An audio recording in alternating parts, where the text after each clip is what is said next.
Your trader, everybody knows Dell. This is a weekly chart. This was the weekly low. You had to be a buyer down there.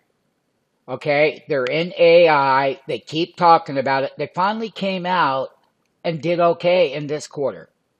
But let me just show you something. You need to understand when we started shorting Dell, we were at the top. We took another short here. Dell went straight down to 86. It's rallied back up with today's earnings. Right now, Dell is actually up. It was up $6.34 to hit a high of 114, which is nice. Currently at 113. Nice quarter.